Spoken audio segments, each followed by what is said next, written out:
Oh, Robert, ba't ang aga mo namang umuwi? Nasaan ang tatay mo? Nagpaiwan po sa bukid, Nay. Sabi niya mauna na daw po ako eh. Susunod na lang daw po siya. Ano? Iniwan mo siya doon mag-isa? Ano ka ba naman bata ka? Alam mo naman delikado ngayon dito sa barangay natin, di ba? Usap-usapan na may mga gumagalang aswang. Nay, hindi naman daw po totoo yun sabi ni tatay eh. Anong hindi totoo ang sinasabi mo? Hindi ba kayo maniniwala mag-ama sa mga natatagpo ang bangkay dito na wakwak na ang tiyan at wala pang laman loob? Nay, hindi lang naman po aswang ang may kayang gawin yun eh. Sabi nga po ng iba rito, meron daw pong puting van na nangingidap ng mga bata at matatanda tapos kinukuha po yung lamang loob tapos binibenta po sa mga mayayaman. Sa palagay ko sila yun. Nangingidnap sila tapos dito po sa atin tinatapon. Hay nako, kahit na ano pa yan dahilan mo, sana hindi mo pa rin iniwan ang tatay mo doon. Nay, wag po kayo mag-alala. Sabi naman po niya sa akin kanina susunod daw kagad siya. May isa pa kasi siyang tinatapos sa pinitak eh. Uuwi po yun ng ligtas. Si tatay pa ba? Ay, hindi.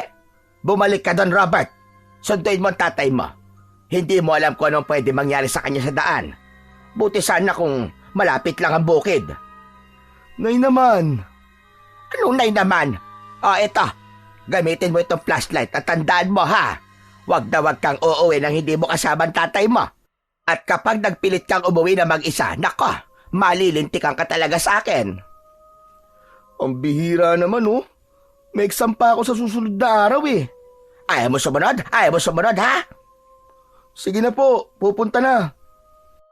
Kinuha ng binata ang flashlight na inaabot sa kanya ng kanyang ina at pagkatapos ay mabilis na siyang lumabas ng bahay para hindi na marinig ang sermon nito. Siya si Robert, 19 na taong gulang at nag-iisang anak lang ni Aling Nina at ng kanyang asawa. Ang binata ay laging katuwang ng kanyang ama sa mga gawain sa bukid. Tinutulungan niya ito sa pagtatanim o sa pag-aani ng kanilang mga gulay na pananim. Pagsasaka ang pinagkukunan nila ng kanilang kabuhayan. Samantala, nang makalayo na si Robert, hindi naman talaga siya bumalik sa bukid.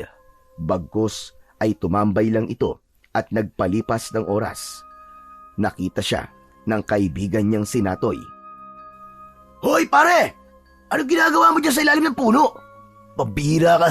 Di ba dapat nasa bukid ka tumutulong sa tatay mo sa pag-aararo?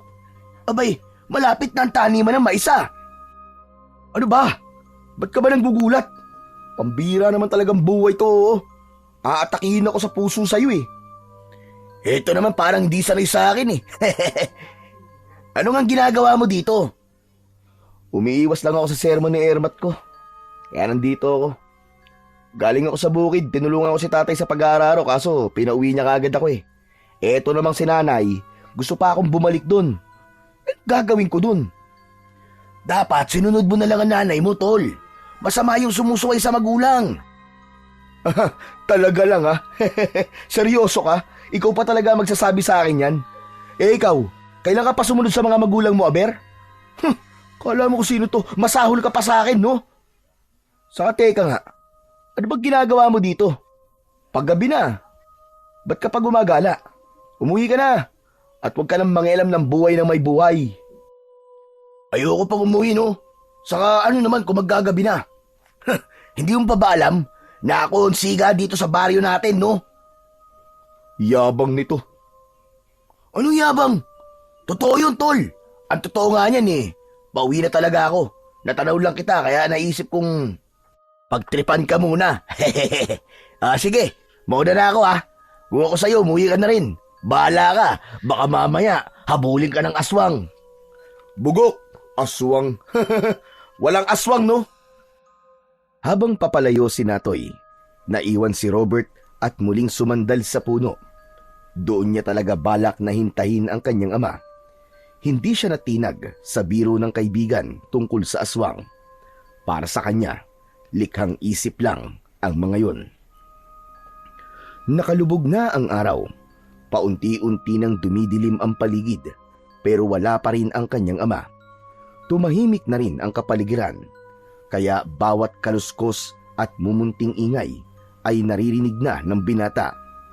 Bigla siyang natigilan. May narinig siyang kaluskos mula sa kakahuyan sa kanyang likuran. Sa una, inisip lang niyang hangin o kaya hayop na gumagala lamang sa gabi ang kanyang naririnig. Pero nang muli niyang marinig ang tunog, mas malapit, mas mabigat, napalunok siya. Dahan-dahan siyang lumingon pero wala naman siyang nakita. Maya-maya pa ay bigla siyang napabahing nang may maamoy na kakaiba sa hangin. Amoy putik yun, hindi nalalayo sa amoy ng kalabaw nila sa bukid. Naisip niyang marahil ay pauwi na ang kanyang ama ng mga oras na yon dahil palagi nitong sinasakyan ang kalabaw pauwi. Pero nang bumalik siya sa dating pwesto, muntik na siyang matumba sa pagkagulat. Isang malaking kalabaw ang nakatayo sa harapan niya. Tahimik lang itong nakatingin sa kanya. Ang mga mata nito ay madilim at tila hindi kumikislap. Napalunok si Robert. Pinagmasdan itong mabuti. Anak ng... Kung hindi nga naman tao ang manggugulat sa akin, hayop naman. Ano bang ginagawa ng kalabaw na to dito? Wala bang may-ari sa'yo, ha, kalabaw? Lumapit siya ng bagya. Pilit na inaalala kung sino ang may-ari ng kalabaw na yon. Medyo kahawig ito ng kalabaw nila, pero may kung anong kakaiba dito. Parang mas malaki ito kesa sa normal na kalabaw. Ang mga mata nito ay hindi gaya ng karaniwang hayop. May kakaibang lalim at tila may kung anong iniisip. Kamukha mo ang kalabaw namin, ha? Pero kakaiba ka. Teka, huwag mong sabihing aswang ka, ha? At nagkukunwari ka lang na hayop. Hindi gumalaw ang hayop. Hindi man lang nito kinurap ang mga mata. Naglakad pa atras si Robert. Pilit na nagbibiro para mapawi ang kaba. Aba, teka. Kung balak mo akong kainin, huwag mo nang ituloy. Hindi sariwan laman loob ko, no? Mukhang bulok na nga to eh. Kasi ang baho na ng utot ko eh. Tumawa siya ng pilit, pero ang kalabaw ay nanatili lang sa kinatatayuan nito. Hindi pa rin kumikilos. Sa loob-loob niya, gusto niyang magpakatatag, pero hindi niya mapigilan ang pagbilis ng tibok ng kanyang puso. May kakaiba talaga sa kalabaw na nasa kanyang harapan. Teka, bakit ko nga pala kinakausap ang isang hayop na hindi naman nakakaintindi? Ang bihira ka naman, Robert, oo. Pero seryoso, bakit parang kakaibang kalabaw ka talaga? Pinagmasdan niyang mabuti ang hayop na nananatili pa rin hindi kumikilos. Masyado itong malinis, walang bakas ng putik o kahit na anong senyales na ginagamit ito sa bukid. Kung naniniwala lang ako sa mga elemento, baka isipin kong alaga ka nila eh. Para kasing hindi ka man lang pinagtatrabaho. Pero kalabaw ka pa rin naman kung tignan. Ewan. Napakamot siya ng ulo. Saka nagbuntong hininga. Sige na, kalabaw. Aalis na ako. Baka hinahanap na ako ni nanay eh. Pagkatapos niyang sabihin yon, bigla na lang siyang tumalikod at naglakad na palayo. Hindi niya napansin ang matalim na tingin ng kalabaw na tila ba sinusundan ang bawat kilos niya. Nang tuluyan nang mawala si Robert sa paningin nito, dahan-dahang naglakad ang kalabaw at naglaho sa likod ng matataas na damo. Samantala, pagdating naman ni Robert sa kanilang bahay, ay hindi niya naabutan doon ang kanyang nanay. Agad siyang nagpalinga-linga, pero wala din doon ang kanyang ama at ang kalabaw nito. Wala nang tao sa bahay nila. Wala siyang nagawa kundi pagmasdan ang paligid ng bahay nila. Nakita niya ang iba't ibang uri ng mga gamit sa pagtatanim, mga asarol, pala at kalaykay na nakasandal sa pader. Sa gilid naman ay makikita ang nakalinyang paso na may mga punla. Maingat itong inaalagaan ng kanyang ina. Nabaling din ang tingin niya sa may tabi ng pinto nila. Nakasabit doon sa dingding ang isang sungay ng kanilang namatay na kalabaw. Napangiti siya ng bahagya habang inaalala ang hayop na yon. Isa itong malaking kalabaw, matikas at makisig, na tumulong sa kanyang ama sa loob ng maraming taon. Saksi ang hayop na ito sa hirap at ginhawa ng kanyang lolo at ama. Naabutan pa niya ito saglit hanggang sa di na makatayo sa katandaan. Napabuntong hininga si Robert habang iniikot ang tingin. Ay nako, nasa na kaya sila? Si tatay kaya, nasa na? Karaniwan sa mga ganong oras ay dapat naririnig na niya ang tunog ng yapak ng kalabaw o ng kanyang ama. Pumasok siya sa loob ng bahay at nagulat siya nang makitang walang nakahandang pagkain. Napakamot siya sa kanyang ulo. Ay nako, si nanay naman oh. Hindi man lang nag-iwan ng pagkain. Gutom na ako eh. Naupo siya sa upuang kawayan at inilapag ang kanyang bag habang hinihintay ang kanyang ina o ama na dumating. Bigla niyang naalala ang kalabaw na nakita niya kanina. May kung anong kilabot ang dumaan sa kanyang isip. Hindi. Hindi yun aswang. Karaniwang kalabaw lang yun na nakawala. Dahil kung aswang yun, edi sana kinain na ako nun kanina. Sinubukan niyang tumawa ng bagya upang maibsan ang nararamdaman niyang kaba. Oh, nandito ka na pala. Asan ang tatay mo? Naku naman inay, bakit po ba kayo nanggugulat? Anong nanggugulat ba at sinasabi mo? Pumasok na si Aling Nina, may hawak na biniling sardinas at gulay. Hindi ba sinundo ang tatay mo? Nako, sinabi ko na nga ba eh. Ba't ba ang tigas-tigas ng ulo mo? Di ba sabi ko sa'yo, puntahan mo ang tatay mo para sabay na kayong umuwi? Eh pinuntahan ko naman po kaso pinauwi nga po ako ulit eh. Sino po ba susundin ko sa inyong dalawa? Ang hirap naman po ng pabalik-balik ako dun, no? Hindi naman po malapit yung bukid sa atin eh. Eh bakit kasi ayaw pang umuwi ng tatay mo? Ano ba kasi ginagawa sa bukid? Tinatapos pa nga po yung para sa pagtatanim ng mais. O sige, diyan ka na nga muna. Abangan mo ang tatay mo ha. Magluluto muna ako ng mauulam natin. Habang abala si Aling Nina sa pagluluto, nagbantay naman siya sa pinto. Maski siya ay kinakabahan na rin. Madilim na ang paligid at wala pa rin ang kanyang ama. Nang makaluto na ang kanyang ina, tinawag na siya nito na maghapunan. Pambihira naman, anong oras na? Nasaan na kaya ang tatay mo? Nay, nag-aalala na naman ba kayo? O baka naman namimiss nyo lang si tatay? Ang mabuti pa ay maupo na lang muna kayo, Nay. Kanina pa po kayo palakad-lakad dyan eh. Nakakahilo na po kayo eh. Halina mo kayo, kain na muna tayo. Bakit kasi di pa umuwi eh? Napansin ni Robert ang pag-aalala sa mukha ng kanyang ina, kaya't agad siyang lumapit at hinawakan ito sa balikat. Nay, baka naman may ginawa pa si tatay. Alam mo naman yun eh, kapag nagkayayaan ng kwentuhan sa bukid, hindi na mamalaya ng oras.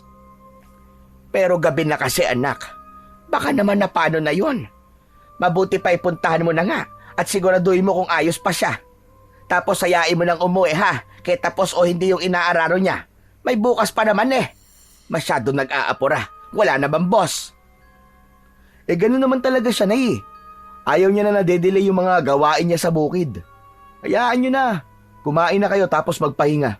Ako na maghihintay sa kanya mamaya.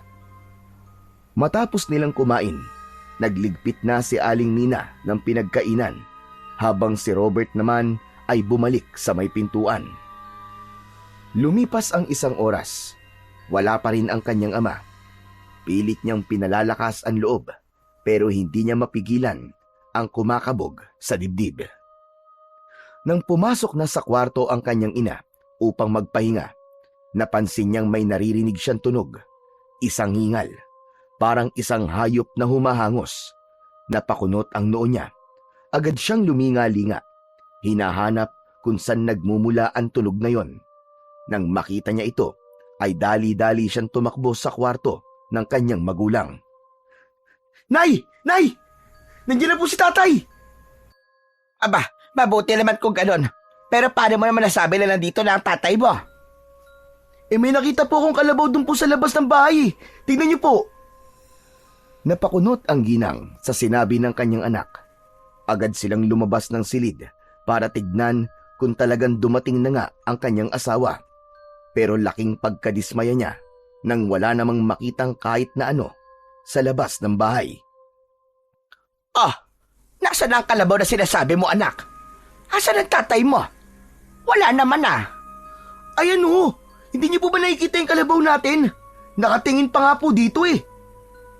Robert, walang kalabaw. Anong pinagsasasabi mo? Nay, ayun oo. Pambira, kalaki-laking kalabaw di niyo nakikita? Anong trip mo ba, Robert, ha? Matanda ka na, di ba? Pero nagagawa mo pa rin magsinungaling. Pihira na ito. Mabuti pa matulog ka na lang. Ako na lang ang maghihintay sa tatay mo. Bago umalis sa sala si Robert, muli pa niyang nilingon ang kalabaw na nasa labas. Naroroon pa rin ito, nakatayo sa parehong pwesto, nakatitig sa kanila. Napakamot na lang siya ng ulo habang papasok sa kanyang silid. Sa labas naman, nanatiling tahimik lamang si Aling Nina. Muling sumilip sa labas ng bintana, ngunit wala talaga siyang makita. Napapailing siya at mas lalong nainis sa asal ng anak. Minabuti na lang niyang isara ang bintana at mga pinto. Nang makaramdam ng antok, ay pumasok na rin siya sa kanyang silid at doon na lamang hinintay ang kanyang asawa.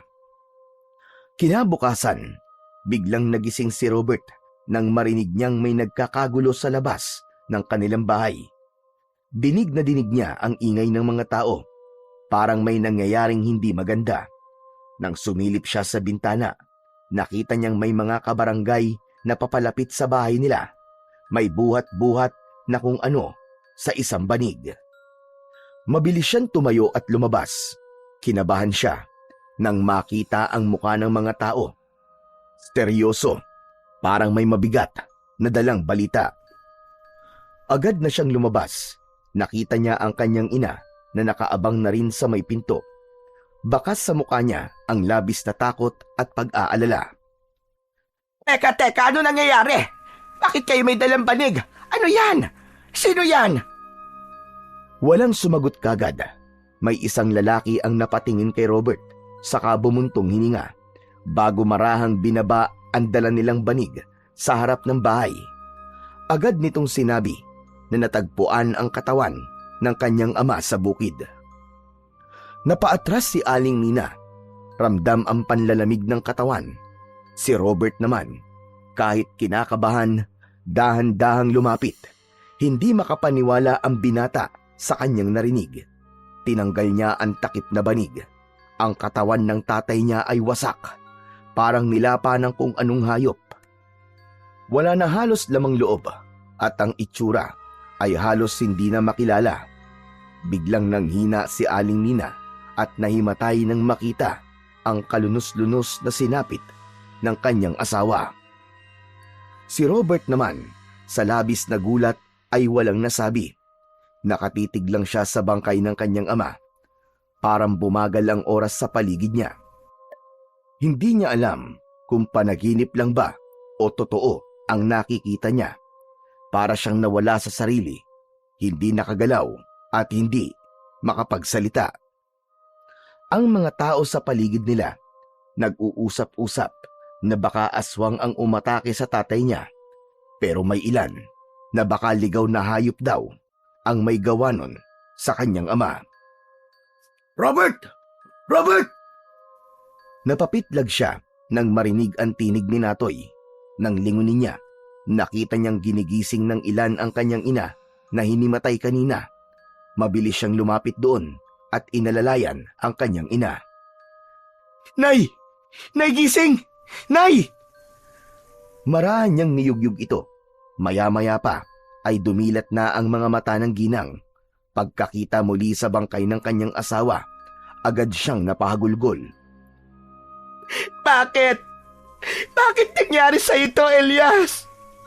Bakit nangyari sa iyo ito? Ramdam na ramdam ni Robert ang bigat ng sitwasyon, pero pilit niyang pinalalakas ang loob niya. Napatingin siya sa malayo sa direksyon ng bukid kung saan natagpuan ang bangkay ng kanyang ama. Doon niya naisip ang isang bagay, ang kalabaw. Napalunok siya ng laway. Bigla siyang nakaramdam ng matinding kaba. Agad namang nagtulong-tulong ang mga kabarangay para maihanda na ang burol ni Mang Elias. May ilan na kumuha ng tolda at mga upuan, habang ang iba naman ay nagdala ng kandila at bulaklak. Ang ilan sa mga matatanda sa baryo ay nag-umpisang magdasal, hiling na matahimik ang kaluluwa ng yumao. Samantala, si Aling Nina ay tahimik na nakaupo sa tabi ng asawa matapos na maihatid ito ng puninarya sa bahay nila. Nagpapahid ito ng luha. Hindi niya na kayang tiisin ang bigat ng sitwasyon. Ayaw niya nang ipagtagal pa ang burol. Wala nang nagawa ang binata, kundi ang sumang-ayon. Wala rin siyang lakas ng loob na kumontra. Lalo pat kita niya ang pagod at lungkot sa mukha ng ina. Nasa labas lang siya ng bahay nila. Tulala. Ayos ka lang ba, Tol? Magpahinga ka na kaya muna. Di ako ayos, Natoy. Patay na ang tatay ko eh. At kasalanan ko to. Sana kasi sinundo ko na lang siya kahapon, total. Yun naman ang sabi ni nanay eh. Sana hindi talaga ako tumambay. Baka buhay pa ang tatay ko ngayon kung sinunod ko lang ang nanay ko. Pambihira ka naman, oh. Huwag mo na sisihin ang sarili mo. Hindi mo naman ginusto nangyaring to, di ba? Di ba, Tol? Teka, bakit umiiyak ka rin? Nakakaiyak ka naman kasi. Kahapon lang, nakita ko kayo nung umaga na nagpunta dun sa bukid. Parang kailan lang, nung nakausap ko siya tapos eto na. Andyan na siya sa loob ng kabaong. Hindi ako makapaniwala. Hindi ko maisip. Ano kayang pakiramdam na nandun sa loob ng kabaong? Bakit di mo subukan mamatay tapos i-update mo kung anong pakiramdam? Ito naman talaga ang lakas ng tama, oh.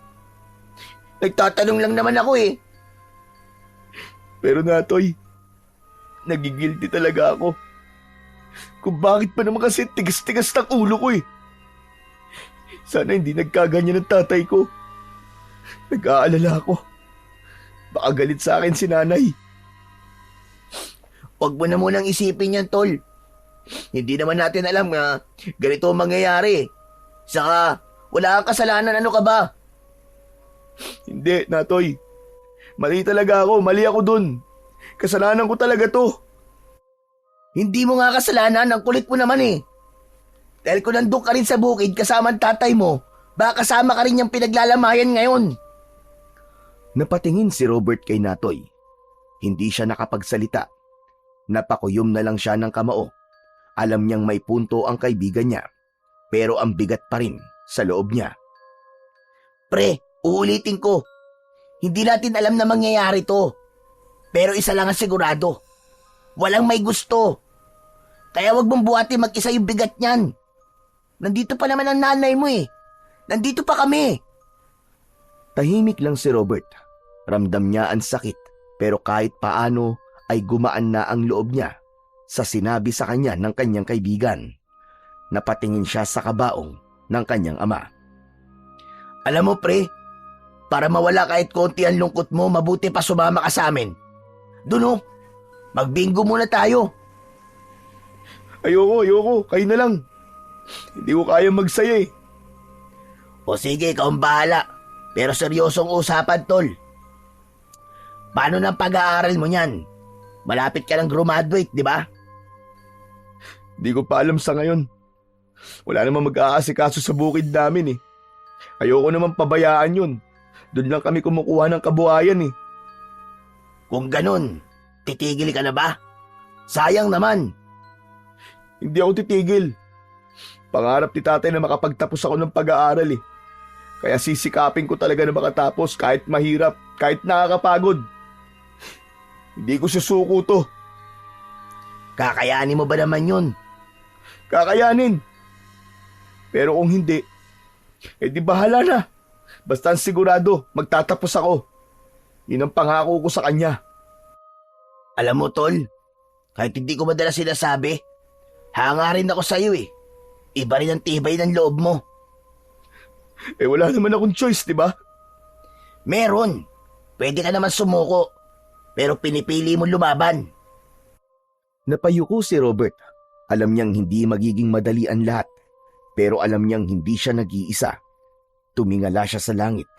Parang hinahanap ang presensya ng ama. Sa isip, nangako siyang tutuparin niya ang pangarap nilang mag-ama.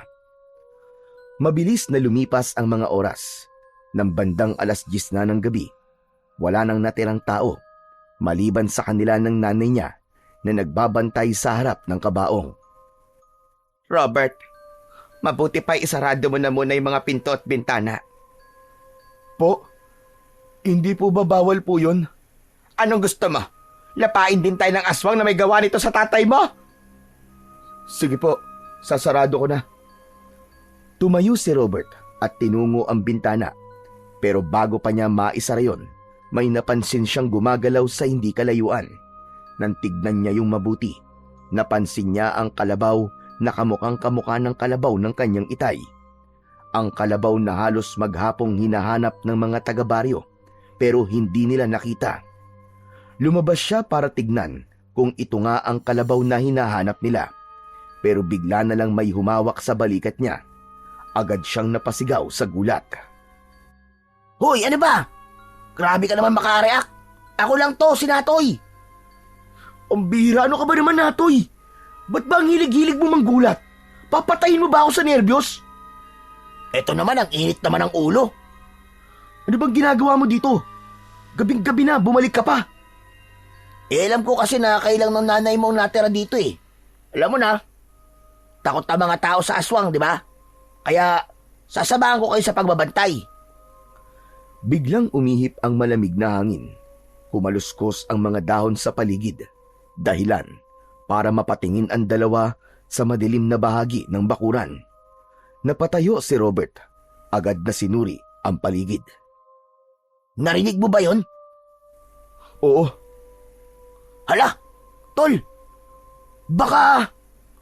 Sa isang iglap, isang malakas na tunog ng sanga ang nabali sa hindi kalayuan. Parehong napatigil sina Robert at Natoy. Pareho nilang naramdaman ang kilabot na gumapang sa kanilang katawan. May tao ba dyan? Tahimik. Walang sumagot.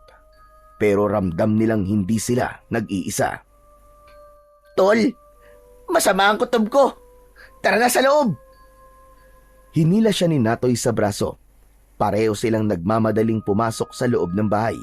At pagkatapos ay isinarado na nila ang mga pinto at bintana. Habang nakasandal sa pinto, habol ang hininga.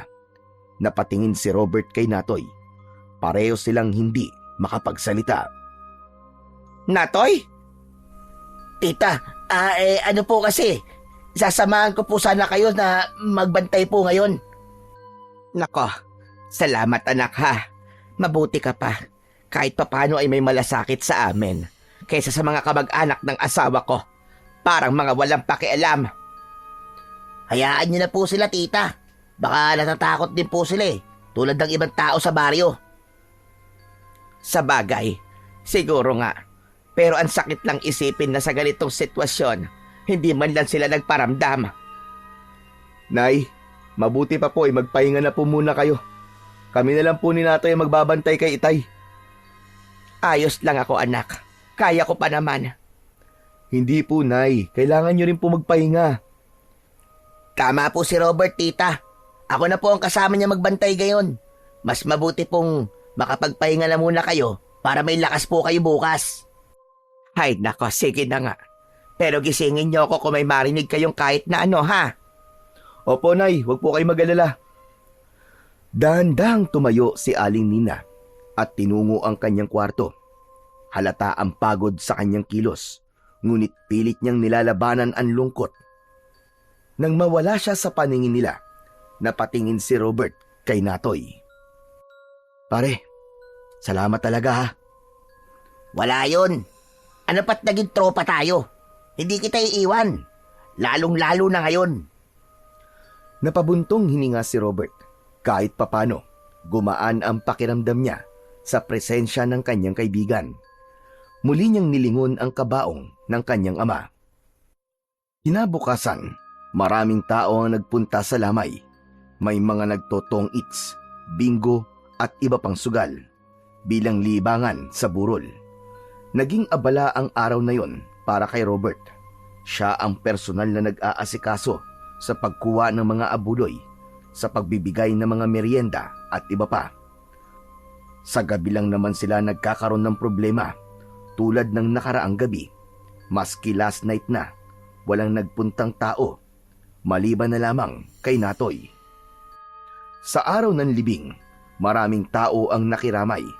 Marami ang sumama para saksiyan ang paglilibing sa kanilang kababaryo na naging biktima ng aswang. Ilang mga kamag-anak na rin ni Elias ang nagpakita ng simpatya sa pamilyang naiwan. Habang dinadala nila ang kabaong sa sementeryo, panay ang iyak ni Aling Nina. Si Robert ay tahimik lang, mahigpit na hawak ang rosaryo. Sa huling sandali, bago ibaba ang kabaong sa hukay, yumuko si Robert at bumulong. Pangako po, Itay. Hindi ko po pababayaan si Nanay. At magtatapos po ako ng pag-aaral. Tulad po ng gusto nyo. Habang unti-unting natatabunan ng lupa ang kabaong, naramdaman ni Robert ang bigat ng responsibilidad na iniwan sa kanya. Hindi na lang siya anak ngayon, siya na rin ang magiging haligi ng kanilang pamilya. Pagkatapos ng libing, tahimik ang lahat. Ang mga tao ay nagsiuwian na. Ngunit nanatili sina Robert at Aling Nina saglit sa harap ng puntod ni Elias. Ngunit tahimik lang si Aling Nina. Halos hindi niya matignan sa mata ang kanyang anak. Ilang araw na simula nung nailibing ang ama ni Robert. Masyadong tahimik sa bahay nila, yung tipong napakakalmado pero napakalungkot ng bahay. Tanaw ng binata ang kanyang ina na nakadungaw lamang sa bintana na parabang ang layo-layo ng tingin nito. Kaya naman, unti-unting naglakad ang binata patungo sa gawi ng kanyang nanay. Nay, kumain na po kayo. Simula po nung nawala po si tatay hindi na po kayo kumakain ng maayos Baka naman po magkasakit na po kayo niyan sa ginagawa nyo. Sige na anak, wala akong gana. Kumain ka na lang dyan kung gusto mo. Pero Nay, pumapayat na po kayo Sige na Nay, kumain ka na. Baka mamaya sumunod ka niyan kay tatay, paano na lang po ako? Biglang tumingin si Aling Nina kay Robert. At sa unang pagkakataon, doon lang ito naglabas ng sama ng loob sa kanyang anak. Galit na galit ang mga mata nito, punong-puno ng pagnumbat. Sinabi ko nang ayoko, hindi ba? Bakit ba ang kulit-kulit mo? Matanda ka na, Robert. Matanda ka na, di ba? Naiintindihan mo na dapat yon. Inay, ba't naman po kayo nagagalit? Tinatanong mo pa? Ano ka, manhead? O sadyang nagtatanga-tangahan ka lamang? Ano?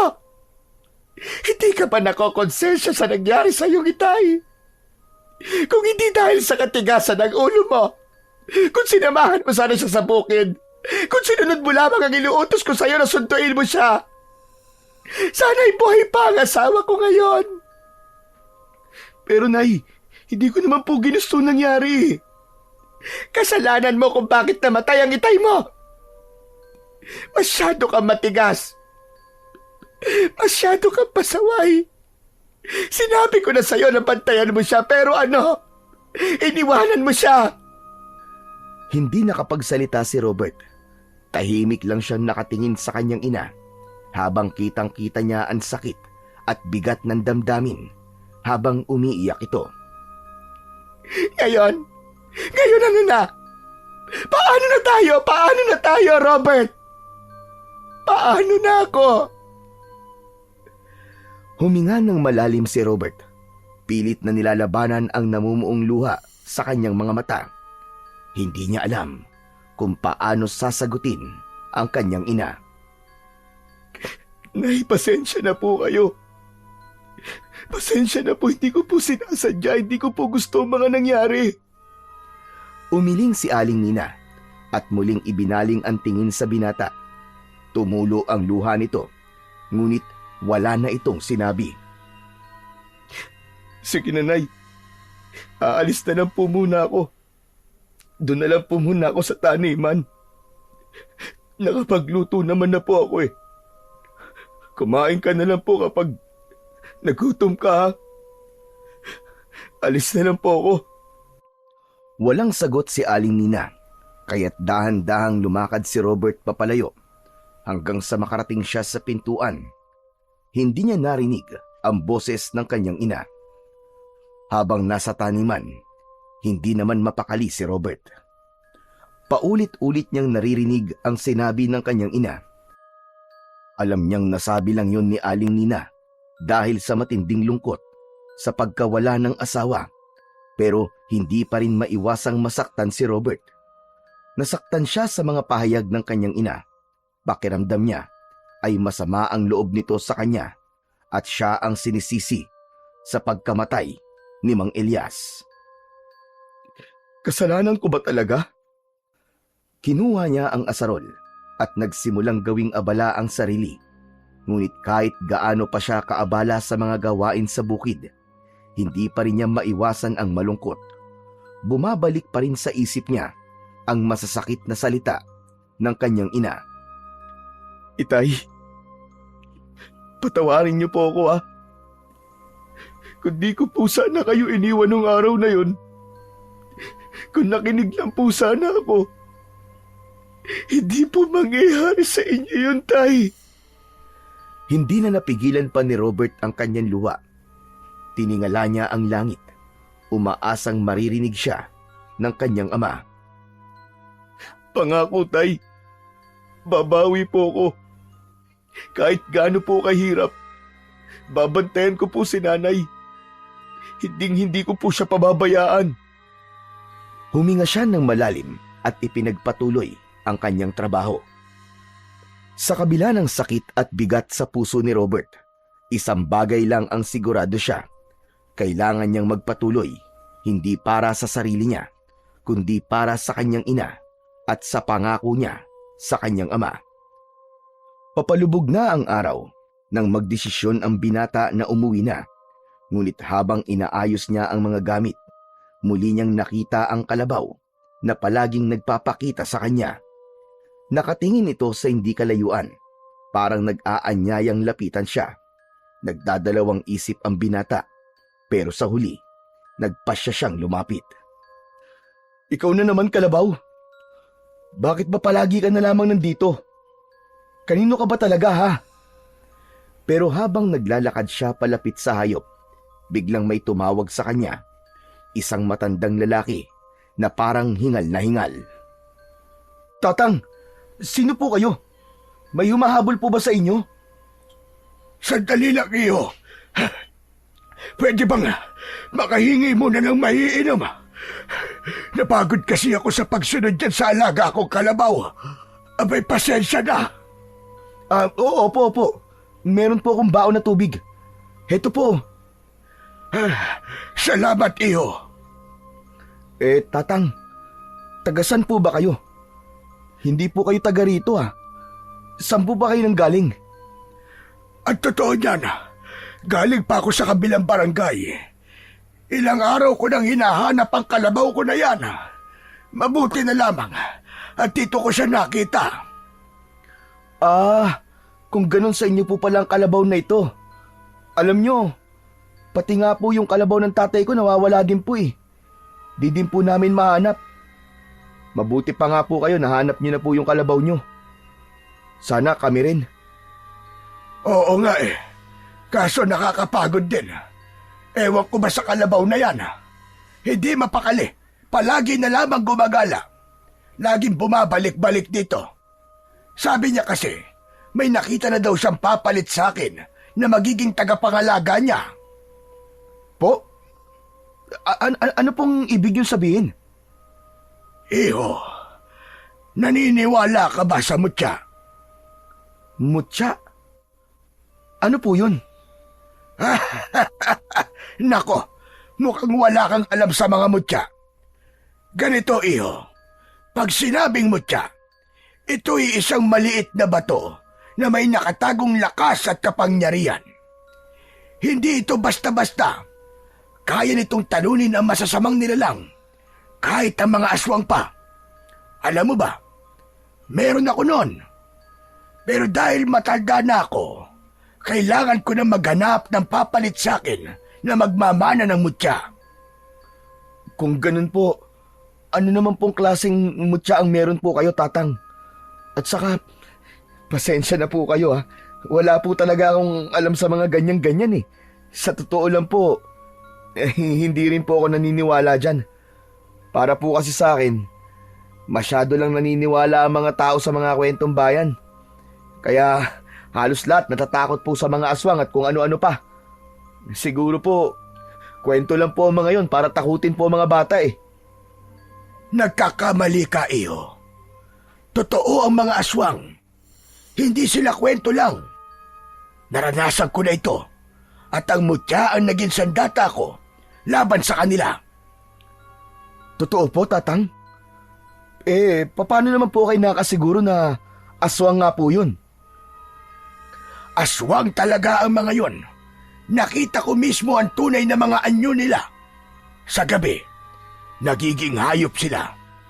Malaki, mabangis, at walang awa. Noon naranasan ko ang bangis nila, pero hindi nila kayang daigin ang tangan kong mutya. Ayos po ah. Kung ganun po, ano naman pong kinalaman ng mutya sa kalabaw nyo? Ang mutya na hawak ko ay hindi basta-basta napupunta kahit kanino. Ang kalabaw na ito ang tagapaghatid ng mutya sa taong nararapat. At sa tingin ko, ikaw ang napili niya, iyo. Ano? Ako po? Abay, Tatang, hindi po maaari. Bakit naman po ako? Wala po akong alam sa mga bagay na yan eh. Wala rin po akong karanasan sa mga aswang o kung ano pa mang mga sinasabi nyo. Hindi ka kailangan maging eksperto. Ang mahalaga ay may mabuti kang puso at handa kang mag-alaga hindi lamang sa sarili mo, kundi pati na rin sa mga tao na nasa paligid mo. Alam mo, iho, ang mutya ay hindi lang para sa pakikipaglaban sa mga masasama. Isa rin itong simbolo ng proteksyon at responsibilidad. Pero Tatang, parang ang bigat-bigat naman po ng sinasabi nyo. Hindi ko po alam kung kaya ko eh. Totoo nga po niyan, ang dami ko na pong problema sa pamilya namin eh. Ang nanay ko po, kailangan ko po siyang alagaan. Paano ko pa po magagawa ang mga yan? Alam ko, mahirap. Pero ang mutya ay para sa mga taong kayang tumanggap ng hamon kahit mahirap. Alam mo, iyo, minsan ang mga bagay na akala mo'y hindi mo kaya ay ang magdadala pala sa'yo ng lakas. Isipin mo na lang na hindi ka nag-iisa. Palaging may gabay ang mutya. Tsaka isa pa, Tatang, bakit naman ako po ang napili? Hindi nga po ako naniniwala sa mga ganyan eh. Saka ano naman po ang kaya kong gawin? Makikita mo, iyo, ang mutya. Kailangan mo ang mutya sa mga susunod na araw. Ano pong ibig niyo sabihin? Ang aswang na may gawa ng pagpatay sa tatay mo, muling lilitaw at mambibiktima. Kailangan may gawin ka. Sandali, paano niyo po nalaman na nangyari sa tatay ko? Naging usap-usapan din sa baryo namin ang nangyari sa tatay mo na pinatay ng aswang. At alam kong ikaw ang anak niya dahil naroon ako nang inilibing ang tatay mo. Tatang, ano ba talagang kailangan niyo sa akin? Pasensya na ho kayo pero hindi ko tatanggapin ang sinasabi niyong mutya. Pero bakit naman? Dahil hindi po ako madaling maniwala. Pasensya na po kayo, Tatang. Di po ako pwedeng magpadalos-dalos. Kailangan ko rin pong isipin ang kaligtasan ko palagi dahil kawawa naman po nanay ko kapag may nangyari sa akin masama. Sige po, Tatang. Uuwi na po ako. Pasensya na po kayo. Sandali lang. Naiintindihan naman kita, iho. Ano pong nakakatawa? Ay, pasensya ka na, iho. Para lang kasing bumalik sa akin ang nakaraan eh. Ganyan na ganyan din ako dati. O baka, mas matigas pa nga ang ulo ko kaysa sayo. Pero sinasabi ko sayo, ikaw na ang napili at hindi mo ito maiiwasan. Hindi ka titigilan ng balaw hanggat hindi mo tinatanggap ang mutya. Balaw? Ano pong balaw? Yang kalabaw na yan ay isang hindi pangkaraniwang kalabaw. Yan ang tinatawag na balaw. Isang hayop na mula sa mundo ng mga engkanto. Ayos ka rin, Tatang, Kung ano-ano po sinasabi nyo, Ayos lang sa akin kung hindi ka maniwala sa ngayon. Tama po kayo, dahil hindi naman po talaga ako naniniwala. Sige, pagbibigyan kita. Hindi ko muna ipipilit sa iyo ang mutya. Pero iho, pag-isipan mo pa rin. Dahil tandaan mo, kapag nasa iyo na ito, malalaman mo kung sino ang tunay na pumaslang sa iyong ama. Ano po? Biglang naglakad ang matanda, palayo kay Robert. Ngunit sa isang kisap mata lang ng binata, biglang naglaho ang matanda. Nang tinignan niya ang paligid, wala na rin ang kalabaw. Diyos mio! Ano yun? Multo? Nanamdaman ng binata ang pagtayo ng kanyang balahibo dahil sa isiping yon. Agad na siyang naglakad pa uwi sa kanila. At habang naglalakad siya, hindi niya maiwasang mapalingon sa tuwing may maririnig siyang kaluskos. Umaasa siyang muling makikita ang matanda o kaya naman ay ang kalabaw. Pagdating niya sa bahay nila, naabutan niya ang kanyang kaibigang si Natoy na naghihintay sa kanya. Ayun, sa wakas! Umuwi ka na rin! Kanina pa ako naghihintay dito eh. Bakit mo naman ako hinihintay? Anong meron? May kailangan ka ba? Wala naman, tol. Pero kasi mamayang gabi, gusto sana kitang yayain sa plaza. E ano naman gagawin natin sa plaza? Tignan mo, nakalimutan mo na. Fiesta na, pre. Oh, may gaganapin pa rin piyesta at sayawan maski may aswang ng gumagala? Yun ang sabi ni Kapitan eh. Galing ako dun kanina eh. Abalang-abala na nga sila sa pagdedekorasyon eh. Ano, sasama ka ba sa akin o sasama ka? Hindi. Pambihira naman tong taong to. Wala naman yung sa pagpipilian na sinabi ko sa'yo eh. Ipinagpaalam na kita sa nanay mo. At ikaw na daw ang bahala kung gusto mong sumama. Alam mo, kailangan mo to, par. Para mabawasan naman kahit pa paano yung dinadala mo. At sino naman may sabi sa'yo na gusto ko mabawasan yung bigat na dinadala ko? Ito naman oo. Nagsungit na naman. Inaaya ka lang eh. Ay, siya nga pala. Hindi ka nakapasok kanina, di ba? Kaya ito, dinala ko yung notebook ko. Bale, wala na tayong klase ng halos 2 linggo kasi sem break na. Pero nag-iwan yung teacher natin ng assignments. Eto, kopyahin mo na lang. Salamat, tol. Kailangan ko nga to. Walang anuman. Pero may bayad yan ha. Kailangan mo sumama sa akin mamaya sa plaza. Talaga bang di ka titigil? Hindi.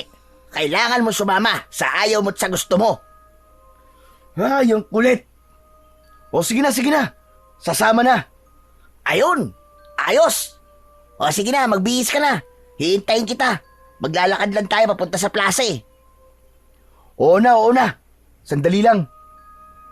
Napilitang sumama si Robert kay Natoy, kahit pahalatang mabigat ang loob niya. Bago sila umalis, ay nagpaalam muna siya sa kanyang ina, ngunit hindi siya pinansin nito. Kaya naman, tahimik na lang siyang gumayak at sumama na kay Natoy. Samantala, habang naglalakad sila, panay naman ang tanong sa kanya ng kaibigan. Galit pa rin ba sa'yo si tita? Parang gano'n na nga, par. Ang laki ng pinagbago niya mula nang mamatay si tatay. Parang di ko na nga siya kilala eh. palaging tulala, palaging galit. Hindi ako kinakausap ng maayos. Palagi lang siya nakatingin sa bintana. Parang nag-aabang. Hayaan mo na lang muna, tol. Lilipas din yun. Di ba ganun naman talaga pag nagdadalamhati ang isang tao eh. Dahil sa pagkamatay ng asawa niya. Siguro iniisip pa rin niya na kasalanan ko nangyaring yun. Kaya ganun siya sa akin. Di niya ako kinakausap. Wala kang kasalanan doon, ano ka ba? Marirealize din ni tita yun. Huwag ka na nga masyado mag-alala. Nagpatuloy lang sa paglalakad ang magkaibigan habang nag-uusap. Sana nga, Natoy. Pero hindi ko maiwasan na sisihin ang sarili ko. Kundi lang talaga ako nagpasaway ng araw na yun. Buhay pa sana ang tatay ko. O ano ka ba? Tama lang nga yan. Paulit-ulit mo na lang na sinasabi yan eh. Kahit ilang beses mo pa yang ulitin, hindi mo na mababago ang nangyari. Alam mo kung anong pwede mong gawin. Ayusin mo ang sarili mo at tulungan mo si tita na bumangon. Kayo na ng dalawa magkasama. Kaya magtulungan kayo. Alam ko naman yun, par. Pero hindi ko rin alam kung paano magsisimula eh. Para bang may pader na sa pagitan namin ni nanay ngayon? Pagdating nila sa plaza, nakita nilang puno ito ng tao. May mga ilaw, musika, at malalakas na tawanan. Sa gitna ng kasiyahan, pilit na iniiba ni Natoy ang usapan upang mapagaan ang pakiramdam ni Robert. O ayan, tignan mo, ang daming tao, di ba? Ang saya-saya. Tara, sumali tayo sa mga laro. May pakarera ng kabayo, oh. Karera ng kabayo? Anong sinasabi mo? Laruan lang naman yan ah. Eh ano ngayon? Masaya pa rin, tara na. Baka mamaya, maubusan pa tayo ng pwesto eh. Hinila ni Natoy si Robert papunta sa booth ng mga laruan. Sa kabila ng bigat sa puso ni Robert, hindi niya napigilang matawa nang makita si Natoy na sobrang seryoso sa pagpili ng pangkarerang kabayo. Pambihira. Akala mo naman totoo yung kabayong tatayan mo. Aba, seryoso ako dito, no? Talo ka dito, sigurado ako. Sa unang pagkakataon, mula nang mamatay ang kanyang ama, nakaramdam si Robert ng bahagyang kaligayahan. Hindi man ito tuluyang nawala ang lungkot. Alam niyang may kaibigan siyang laging nasa tabi niya. Pagkatapos nilang sumali sa palaro, ay tumuloy na sila sa pasayaw. Sa una, nanatili lang si Robert sa gilid. Pinanonood ang mga tao habang nagsasayaw. Pilit siyang hinila ni Natoy na sumali pero nagdadalawang isip siya dahil sa hiya. Masayang masaya ang paligid. Parang walang nangyayaring kababalaghan sa baryo nila. Malakas at masaya ang pinatutugtog. Kaya naman pamaya-maya ay unti-unti na ring nadala si Robert. Sa huli, napapayag siya ni Natoy na sumayaw at doon naranasan niya ulit ang muling maging masaya. Ilang araw ang lumipas. Pagkatapos ng piyesta, naging magaan na ang pakiramdam ng binata at mas lalong naging maayos yun nang biglang tila nagkaroon ng himala. Isang araw, habang natutulog siya, bigla siyang ginising ng kanyang ina. Anak, gumising ka na. Pupunta tayo sa bukid. Kailangan na nating tapusin ang mga pananim natin. Mabilis na bumalikwas sa pagkakahiga ang binata. Hindi makapaniwala na kinakausap na siya ng kanyang ina. Nay, teka, totoo po ba ito? Kinakausap niyo na po ako? Napansin ni Aling Nina ang gulat sa mukha ng kanyang anak at bahagya itong ngumiti, bagamat may bakas pa rin ng lungkot sa kanyang mga mata. Oo anak, patawad ko masyado kung naging malamig sa iyo nitong mga nakaraang araw. Hindi madali para sa akin ang lahat ng nangyari, pero naisip ko, hindi tama na iwan kita mag-isa sa lahat ng ito. Kailangan nating magtulungan. Nay, salamat po. Akala ko po hindi niyo na po ako kakausapin eh. Akala ko po, galit pa rin po kayo sa akin. Hindi kita magagawang sisihin, anak. Alam kong wala kang kasalanan sa nangyari. Siguro nawala lang ako sa sarili ko, pero ngayon, kailangan kong bumangon para sa'yo. Para sa ating dalawa. Lumabas na sa kanyang kwarto ang kanyang ina. Sumunod naman siya dito. Nakita niyang inihahanda na ng nanay niya ang kanilang mga babaunin sa bukid. Napangiti ang binata. O anak, ano namang yung nginingiti-ngiti mo dyan? Mabuti pa ikunin mo na ang karet at ang ibang gamit sa bukid. Opo, Nay. Sandali lang po. Agad na tumalima si Robert at tinungo ang likuran ng bahay at sa harap upang kunin ang mga gamit. Habang ginagawa ito, hindi niya maiwasang mapangiti. Matagal niya nang hinintay ang ganitong pagkakataon, ang muling makaramdam ng malasakit mula sa kanyang ina. Habang nasa likod siya at kinukuha ang mga gamit, bigla siyang natigilan. Sa gilid ng kanyang paningin, napansin niyang may anino ng isang tao na tila nagkukubli sa likod ng isang malaking puno. Binaliwala na lang ito ng binata. Naisip niyang baka meron lang napadaan na tao o kaya naman ay guni-guni lang niya ang kanyang nakita. Ipinagpatuloy na lang niya ang kanyang ginagawa. Kinuha niya ang karit, asarol at timba at agad na bumalik sa loob ng bahay. Nang makita siya ng kanyang ina, napansin nito ang katahimikan niya. O anak, bakit parang namumutla ka yata? May problema ba? Wala po, Nay. Baka po sa init lang.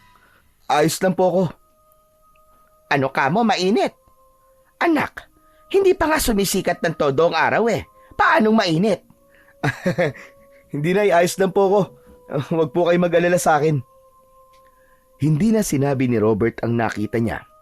Ayaw niyang mag-alala ang kanyang ina, lalo na't ngayon pa na bumalik na sa pagiging maayos ang pakikitungo nito sa kanya. Ngunit sa likod ng kanyang isip, napapatanong pa rin siya kung posible nga bang may nagmamanman sa kanila o sumasabay sa bawat galaw nila.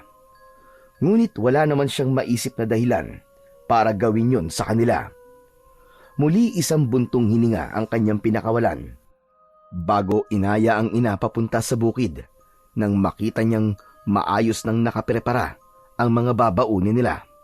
Nandun na ang basket na puno ng tinapay, prutas at ilang bote ng tubig.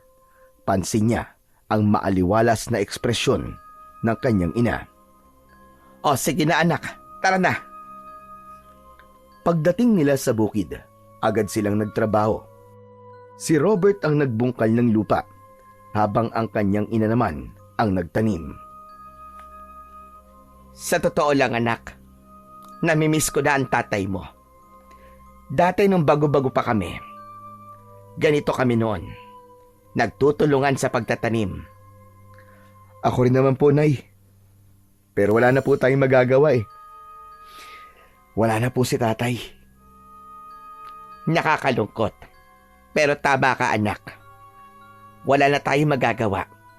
Kailangan natin magpatuloy sa buhay. At hindi tayong pwede basta na lamang tumigil. Huwag po kayo mag-alala, Nay. Ako na pong bahala sa inyo ngayon. Lahat po gagawin ko para tulungan po kayo. Alam mo anak, kung makikita ka ng tatay mo ngayon, sigurado akong masayang-masaya siya at proud siya sa iyo. Sa sinabing yun ng kanyang ina, nais mapaluhan ng binata, pero pinigilan niya yon para hindi sila magkaiyakan pang mag-ina. Salamat po, Nay, ha? Pero hindi ko po magagawa ang lahat ng ito kung wala rin po kayo. Kaya salamat din po sa inyo. Napakabuti mong anak, Robert. Sa kabila ng lahat, nananatili kang matatag. Alam kong magiging maayos din ang lahat para sa atin, anak. Habang abala sa mga gawain sa bukid ang mag-ina, biglang natanaw ni Aling Nina si Natoy na papalapit. Hingal na hingal ito at halatang galing sa mabilis na pagtakbo. Aba, parang si Natoy yung paparating ah. Tignan mo nga, Robert. Oo nga no. Siya nga po, Nay. Ano kaya masamang hangin na nagdala sa kanya dito? Nang makalapit ang binata sa mag-ina, ay halos hindi ito makapagsalita sa sobrang pagod. Kumakaway-kaway pa ito at tila nagpapanik. Kanina pa po ako hanap ng hanap sa inyo eh. Mabuti naman. At dito ko lang pala kayo makikita. Napano ka ba, Natoy? Ba't ka ba tumatakbo? Uy, teka. Bati na po kayo ni Robert? Wow! Buti naman at nag-uusap na po kayo. Uy, ano ba sinasabi mo dyan? Tumigil ka nga. Ang daldal mo. Binati lang naman eh. Nabalitaan niyo na po ba yung usap-usapan ngayon doon sa baryo? Tungkol saan, Natoy? Kagabi raw po, tita. May sumalakay daw po na aswang. Muntik na daw po makuha yung anak ni Kagawad. Mabuti na lang daw ay may nakakita. At ito pa, nataga daw ng itak yung aswang. Hindi nga lang namatay. Kasi hindi ganong napuruan eh. Pero di po ba pag ganon, mamamatay rin naman po yun? Nako, iho. Kay aga-aga pa aswang na kagad ang balita mo. Pero teka, kumusta naman daw ang anak ni Kagawad? Buti na lang at hindi nakuha, ano? Maayos naman po ang bata. Sabi nila, grabe na dito sa baryo natin ngayon. Nakakatakot na talaga. Umaatake na naman ang mga aswang na yon. Kaya kayong dalawa, mag-iingat kayong dalawa palagi, ha? Iwasan nyo na muna ang gumala ng gumala, lalo na pagsapit ng gabi. Abay, napakadelikado na ng panahon ngayon. Oh, ba't natahimik ka na dyan? Hanggang ngayon ba hindi ka pa rin naniniwala sa mga aswang-aswang? Ewan ko, par. Hindi pa naman kasi ako nakakakita eh. Ba't anong ibig mo sabihin? Hihintay mo pa na may makita kang ganon bago ka maniwala? Parang gano'n na nga. Totoo to, Robert. Ang dami nga nagsasabi. Tsaka, nakita ko nga yung sugat ng bata eh. Ang haba tapos malalim. Parang malaking kalmot talaga. Hindi mo talaga iisipin kalmot lang yun ng hayop. Kawawa naman pala. Pero hayaan na muna natin ang usapan tungkol dyan sa aswang na yan. Medyo marami pa kaming itatanim dito. Kailangan naming matapos ito sa loob ng maghapon. Gusto ba't tumulong? Ay, pas muna ako dyan, tita. Pero susubukan kong tumulong sa ibang araw. Robert, kita na lang tayo mamaya, ah. O sige, mag-ingat ka sa pag-uwi mo. Madapa ka sana. Hoy, di ako madadapa, no? Umalis na si Natoy. Nagpatuloy sila sa kanilang mga gawain sa bukid. Maya-maya, nang tumaas na ang init ng araw, nagpasya ang dalawa na magpahinga muna sa kanilang maliit na kubo. Nang makakain, ay pumikit sandali si Robert hanggang sa hindi niya namalayan na siya ay nakatulog. Maya-maya, naalimpungatan si Robert nang maramdaman ang marahang haplos ng hangin sa kanyang muka. Pagmulat niya, laking gulat niya nang mapansin na nasa ibang lugar na siya. Hindi pamilyar sa kanya ang lugar na yon. Puro matataas na puno at makakapal na damo. Kinabahan siya dahil alam niyang natulog lamang siya sa kanilang kubo. Pero paggising niya, nasa kagubatan na siya. Nay! Nay! Nay, nasan ka? Paulit-ulit niyang tinawag ang kanyang nanay, pero wala siyang makitang ibang tao sa paligid, maliban na lamang sa mga nagtataasang mga puno at damo sa kanyang paligid. Maya-maya lang ay may narinig siyang mga yapak na papalapit. Inihanda niya ang kanyang sarili sa anumang panganib na kanyang kakaharapin. Pero bigla siyang nangilabot nang maisip na wala naman pala siyang sandatang hawak na pwedeng ipanglaban. Nasaan ba ako? Ano ba kasing kailangan mo? Sino ka? Sino ka? Sa gitna ng kanyang pagkalito, pinagmasdan niya ang paligid. May narinig siyang tinig. Mababa at parang nanggagaling sa ilalim ng lupa. Sinabi ng boses na matagal na siyang hinihintay nito. Siniguro nito kay Robert na hindi siya dapat matakot dahil kaibigan daw ito at huwag daw siyang mag-alala dahil ligtas ang kanyang ina. Napaisip si Robert kung totoo ba ang naririnig niya o isang imahinasyon lamang. Sino ka ba? Ano bang kailangan mo? Naramdaman ni Robert ang presensya sa kanyang likuran. Nang lingunin niya ito, Nagulat siya nang makita ang isang malaking kalabaw na nakatayo roon. Tahimik na nakatingin sa kanya. Napatigil siya, hindi makapaniwala sa nakikita. Ngunit ang mas ikinagulat niya ay ang biglang paglitaw ng isang matandang lalaki mula sa likod ng kalabaw. Tatang Suling? Ikaw pala yan! Ikaw ba yung nagsasalita? Pambihira! Akala ko talaga yung kalabaw na nagsasalita eh! Ano po bang kailangan niyo sa akin? Robert Iho, may mahalaga akong ipapaliwanag sa'yo. Kailangan mo nang tanggapin ang mutya ng balaw. Ito ang magbibigay sa'yo ng lakas para maprotekta ng baryo nyo laban sa mga aswang. Sandali. Ano po ba talaga kayo? Paano niyo po ako nadala sa lugar na to? Mga engkanto po ba kayo? Isa akong tao, Robert. Pero nag-uusap tayo sa pamamagitan ng astral projection. Kung saan ang dalawang tao ay nagtatagpo sa isang astral plane o ibang dimensyon habang nasa panaginip o trance. Ano? Hindi ko kayo maintindihan eh. Maiintindihan mo itong lahat kapag tinanggap mo na ang mutya, Iho. Paano po kung ayoko? Gusto ko po ng tahimik na buhay, Tatang. Wala kang magagawa, Iho. Ikaw ang napili. Ang mutya ay hindi na ipapasa kung kani-kanino lamang. Pero, paano? Wala nga po akong alam sa ganitong bagay. Isa lang po akong ordinaryong tao. Huwag kang matakot, Iho. Ang mutya ang gagabay sa'yo. Sa oras na tanggapin mo ito, mararamdaman mo ang lakas na kailangan mo upang harapin ang anumang panganib. Pero, paano nga po kung magkamali ako? Paano po kung hindi ko kayanin?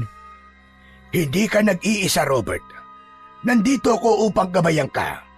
At tandaan mo, ang mutya ay hindi nagkakamali sa pagpili. Ikaw ang itinakdang tagapagmana. Kung totoo po ang sinasabi nyo, wala na siguro ako magagawa. Para po to sa kaligtasan ng lahat, di po ba? Tama ka, Iho. At tandaan mo, ang bawat desisyon mo mula ngayon ay may malaking epekto.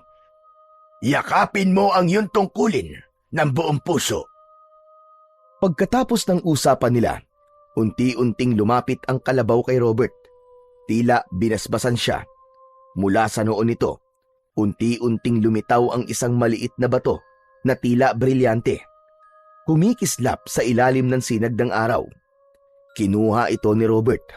Nang makuha niya ang mutya, biglang dumaloy sa kanyang katawan ang kakaibang init at lakas. Sa pagkakataong yon, ay bigla siyang nagising. Bumalik ang lahat sa dati na parang walang nangyari. Agad niyang sinuri ang kanyang sarili. Naramdaman niyang parang mabigat ang kanyang loob. Kinakabahan siya dahil na rin sa kanyang panaginip. Teka, ano ba yun? Panaginip nga lang ba talaga yun? Biglang napansin ni Robert ang kakaibang init na nagmumula sa kanyang palad. Nang tignan niya ito, laking gulat niya nang makita niya ang mutya, ang kumikislap na bato na ibinigay sa kanya ng engkantong kalabaw. Hindi siya makapaniwala. Tila totoo nga ang lahat ng nangyari sa panaginip niya. Mabilis niyang itinago ang mutya sa kanyang bulsa. Nag-aalangan na baka may makakita rito. Tumayo siya para hanapin ang kanyang ina. Agad siyang pumunta sa iba't ibang bahagi ng kanilang bukid. Tinatawag ang pangalan nito, pero hindi niya ito nakita. Nagpatuloy siya sa paghahanap. Habang patuloy na lumilipas ang oras, naramdaman ng binata ang paggapang ng takot sa kanyang dibdib. Agad siyang umuwi para tignan kung naroon si Aling Nina. Habang papalapit siya sa bahay nila, nakita niya ang maraming tao sa labas ng kanilang tahanan. Nag-alala siya ng labis. Naisip niya na baka may masamang nangyari sa kanyang ina. Pagbukas niya ng pinto, nakita niya si Aling Nina, Natoy at ang iba pa nilang mga kapitbahay. Nag-iiyakan sila. Hawak ng ginang ang larawan ng kanyang anak. Teka, ano nangyayari dito? Pareho napatingin sila Aling Nina at Natoy sa direksyon niya. Nanlaki ang mga mata ng ina at tila hindi makapaniwala sa nakikita. Robert? Robert, anak, ikaw ba talaga yan? Par, ano ba nangyari sa'yo? Lumapit si Aling Nina kay Robert. Halos mawalan ito ng malay dahil sa matinding emosyon. Anak, ang akala ko ay wala ka na. Akala ko ay hindi ka na babalik sa amin. Nay, ano po ba sinasabi niyo? Anong nawala? Hindi naman po ako nawala. Ikaw nga po yung biglang nawala eh. Ilang oras po ako nagpaikot-ikot nun sa bukid, Nay. Para po hanapin lang kayo. Anong sinasabi mo? 3 araw ka nang nawawala. Pati nga mga pulis at tanod dinahanap ka na sa buong baryo, pero hindi ka nila makita kahit saan. Ano? 3 araw? Paano pong nangyari yun? Kanina lang po ako natulog ah. Teka, totoo ba talaga yung mga sinasabi nyo? Sa gitna ng kanyang pagtataka, napansin ni Robert na seryoso ang ekspresyon ng dalawa. Hindi nagbibiro ang mga ito dahil kita ang pag-aalala at takot sa kanilang mga mata. Oo anak, 3 araw kang nawawala. Ni anino mo hindi namin matunton. Kahit sa bukid wala. Akala namin may nangyari na masama sa'yo. Pambihira ka naman, Tulo. Saan ka ba nagpunta? Pinag-alala mo kami ah. Saka ito si tita, akala niya nilapa ka na ng aswang. Tumahimik si Robert. Nang ibabaw ang kaba sa kanyang dibdib. Napalunok siya at marahang naupo sa upuang malapit sa kanila. Hindi niya magawang magsalita ng maayos habang iniisip ang posibilidad na 3 araw na pala ang lumipas mula ng panaginip niyang yon o kung panaginip nga lang ba talaga yon. Hindi. Paano nangyari yun? Imposible. Tulog lang ako eh. Tapos nagising ako. Wala na kayo. Bigla niyang kinapa ang mutya sa kanyang bulsa. Dahan-dahan niyang inilabas ito. Ngunit hindi niya ipinakita sa mga taong naroroon. Alam kong natulog ka, anak. Pero nang sumunod ako sa isa kubo, wala ka na doon. Magsabi ka nga ng totoo, saan ka ba talaga galing? Pinag-alala mo ko ng husto, anak. Nay, maraming tao. Gusto kong kayo lang po muna makausap ko. Oh, paano ba yan? Narinig nyo mga kapitbahay. Ang mabuti pa ay magsiuwi na muna tayo para makapag-usap to mag-ina na mabuti. Ipagpasalamat na lang natin na ligtas naman pala tong kababaryo natin. O sige, magsiuwi na po tayo. Tumayo ang mga tao, nagkatinginan at marahang nagsimula ng mag-alisan.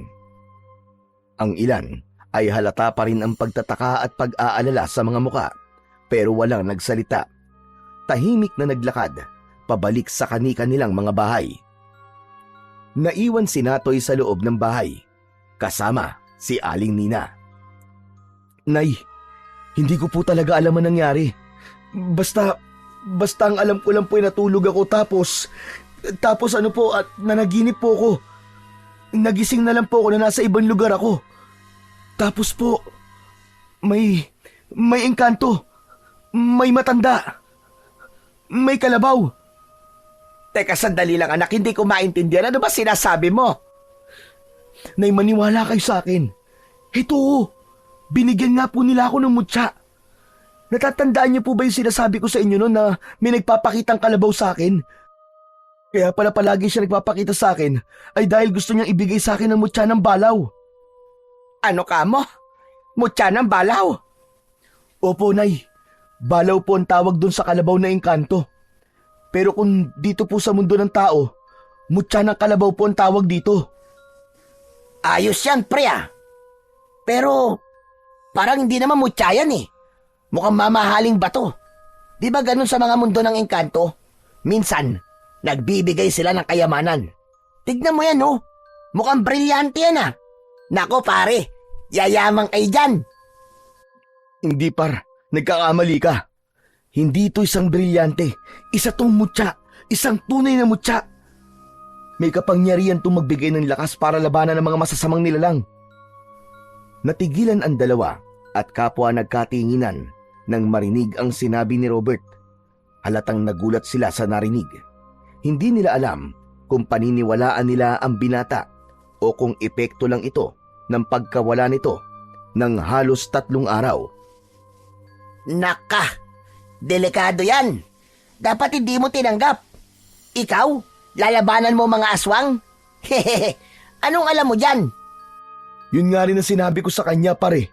Kaso ang sabi niya, gagabayan naman daw ako ng mutya. Alam mo, tama ang kaibigan mo.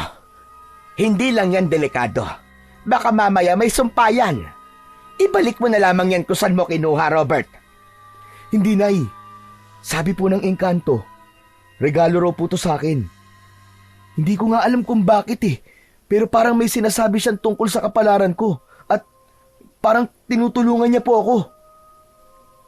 Teka lang, Robert. Paano ka makakasiguro na hindi ka ginagawang kasangkapan ng mga yan, ha? Sabi ng mga matatanda, delikado makipag-ugnayan sa mga engkanto. Baka mamaya may kapalit yan. Tahimik si Robert. Kahit siya ay hindi sigurado sa lahat ng nangyari. Ang tanging alam niya, buhay siya at dala niya ang mutya. Ngunit habang iniisip niya ang lahat, parang unti-unting bumibigat ang kanyang loob. Biglang sumagi sa isip niya ang sinabi ng matanda noon sa kanya na kapag nasa kanya na ang mutya, makikilala niya ang taong pumaslang sa kanyang ama. Hindi ko alam. Pero ba't parang pakiramdam ko ay kailangan ko to? Parang may dahilan kung bakit napasa kamay ko tong mutya na to.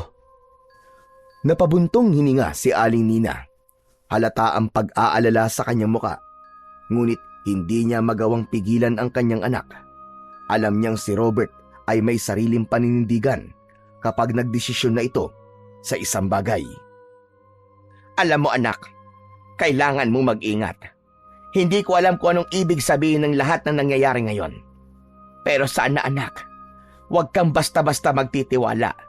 Hindi lahat ng maganda sa paningin ay mabuti. Huwag po kayong mag-alala, Nay. Mag-iingat po ako. Pangako ko po sa inyo, aalamin ko po ang hiwaga ng mutyang ito at kung bakit sa akin po ito'y binigay. Pagkatapos nilang mag-usap, pumasok si Robert sa kanyang kwarto.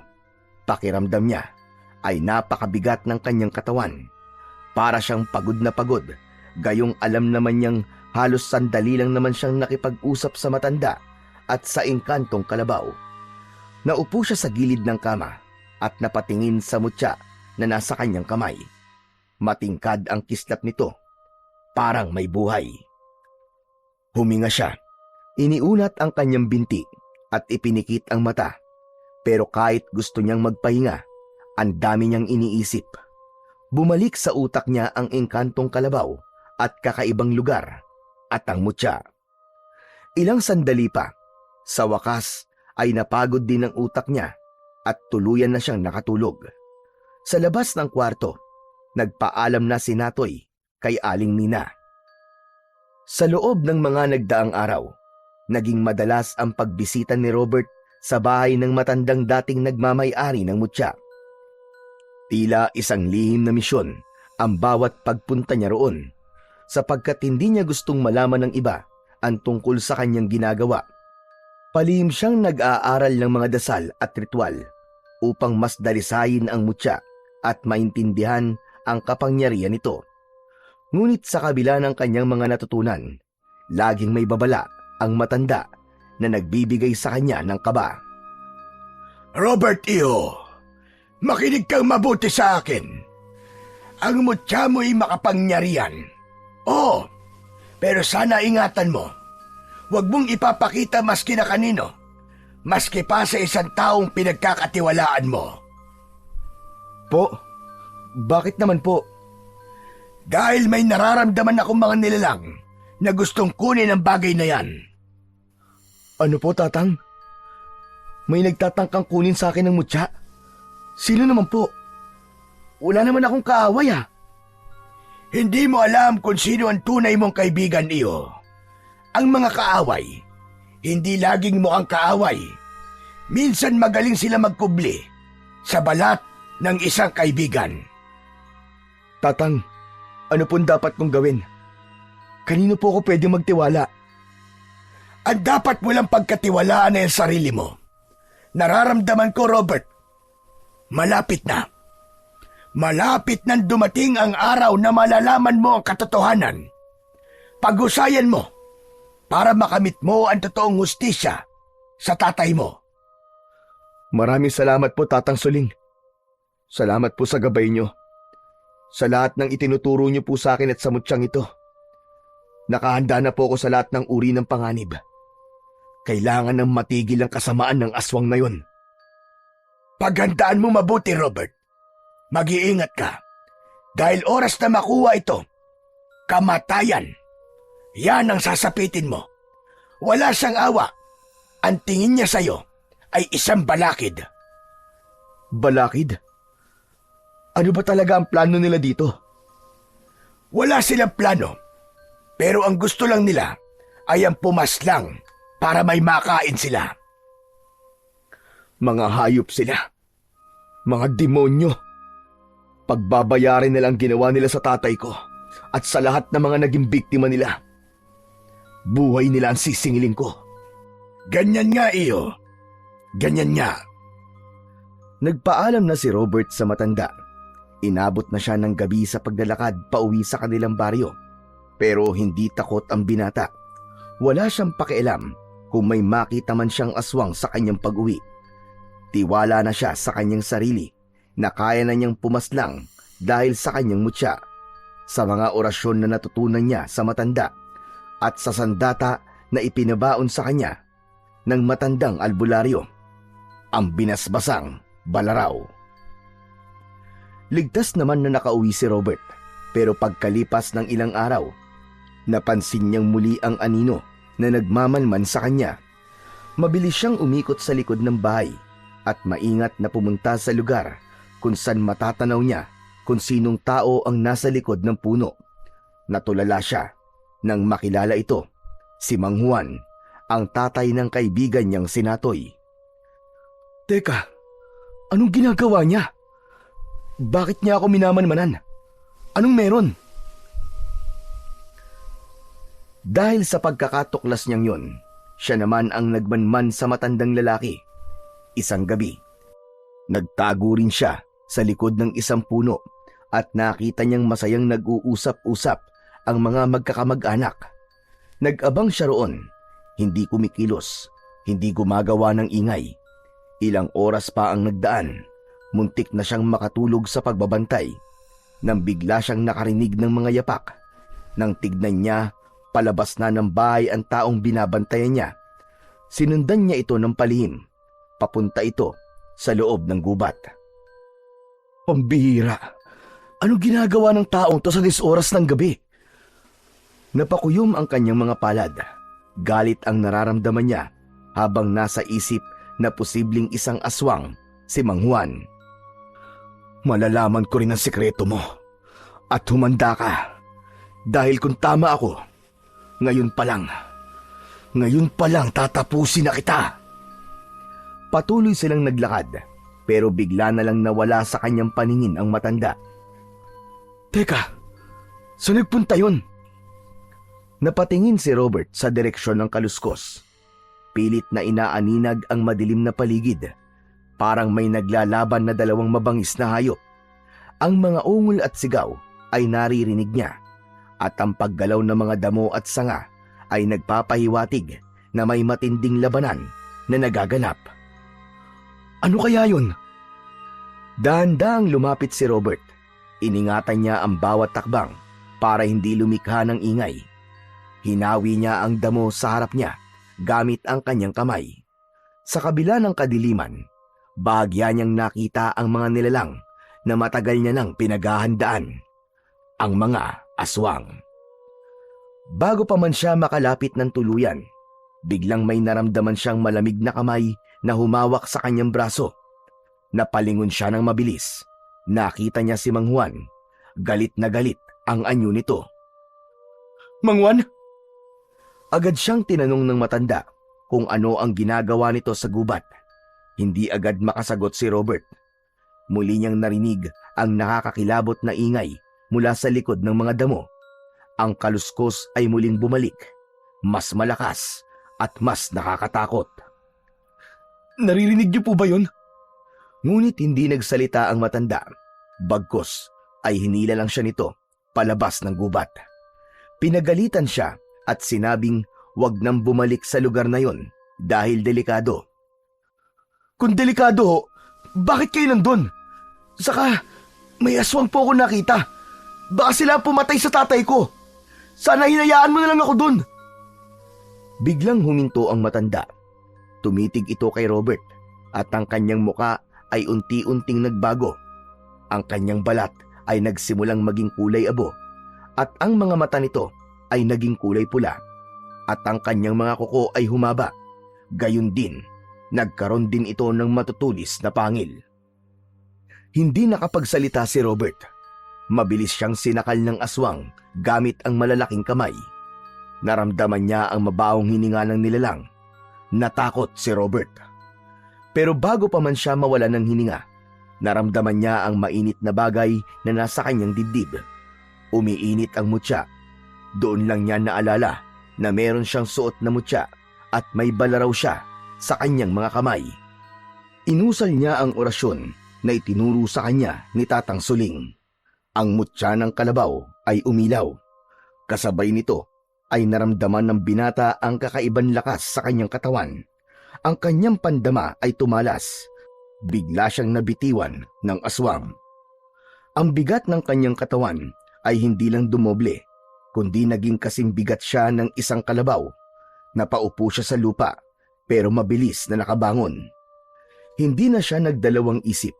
Habang nasisilaw ang aswang sa taglay na liwanag ng mutya, mabilis niyang sinaksak sa dibdib ang aswang gamit ang hawak na balaraw.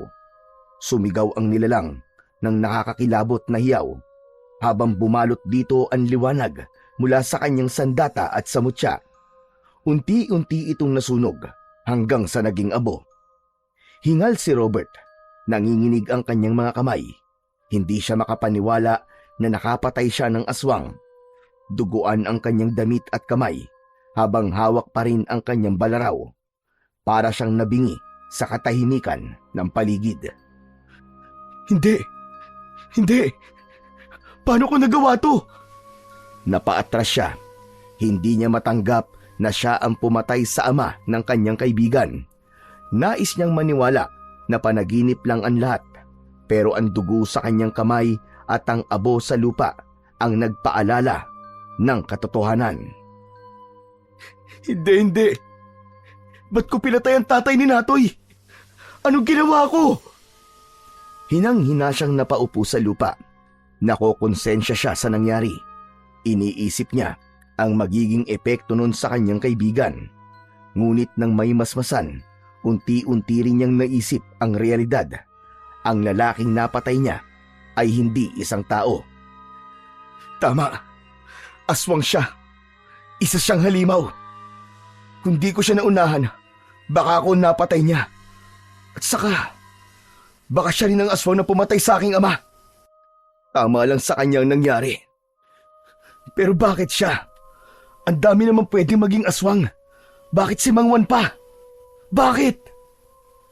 Pilit niyang pinaliwanagan ang sarili at pinipilit na tanggapin ang katotohanan. Naramdaman niya ang muling pag-init ng mutya sa kanyang dibdib. Parang nakikiisa ito sa kanyang nararamdaman. Tama lang ang ginawa ko. Hindi ko dapat pagsisihan to. Pinatay ko siya para ipagtanggol ang sarili ko. Pero paano ko sasabihin kay Natoy ang totoo? Tahimik na umuwi si Robert. Pagdating niya sa kanilang bahay, agad niyang hinubad ang duguan niyang damit at dinala sa may likod ng bahay. Sinubukan niyang alisin din ang bahid ng dugo sa kanyang katawan. Pagkatapos, sinunog niya ang kanyang damit. Kinabukasan, habang abala si Robert sa paghahanda ng kanyang mga gamit para sa pagpunta nila sa bukid ng ina, biglang dumating si Natoy. Kitang-kita sa mukha ng kaibigan ang matinding lungkot at pag-aalala. Pre, hindi mo ba napansin ang tatay ko? Kagabi pa kasi siya nawawala eh. Pambihira na yan, oo. Kung saan na ako naganap pero wala talaga eh. Lahat ng tao naghahanap na sa kanya pero wala. Halos buong baryo nahalugog na. Saglit na natagilan si Robert. Ramdam niya ang bigat ng sitwasyon, lalo na't alam niyang siya ang may kinalaman sa pagkawala ng ama ni Natoy. Pilit niyang pinanatiling kaswal ang sarili, kahit nanginginig ng bahagya ang kanyang mga kamay sa kaba. Ha? Nawawala si Mang Juan? Naku Natoy, wala akong nakita kagabi. Pero nakakalungkot naman yan. Pero, sinubukan niyo na bang maghanap sa gubat? Oo, pati dun, naganap na rin kami pero wala talaga kami nakitang bakas si tatay. Sana naman, walang masamang nangyari sa kanya. Nagkunwari si Robert na nakikiramay sa nararamdaman ng kaibigan. Sinubukan niyang magtanong ng mga bagay na parang wala siyang alam. Alam mo par, baka naabutan siya ng dilim at naisipan na lang niya na magpalipas ng gabi sa ibang lugar.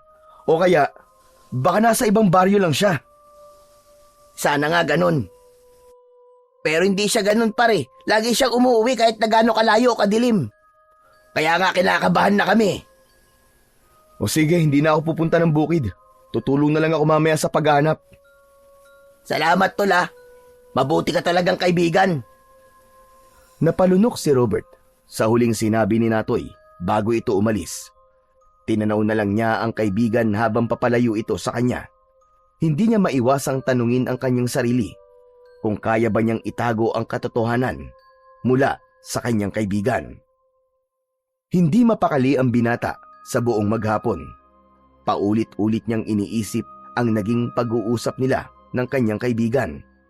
Habang nakaupo sa sala, lumapit ang kanyang ina. Robert anak, kain na. Nay, hindi ko alam kung kaya ko pa.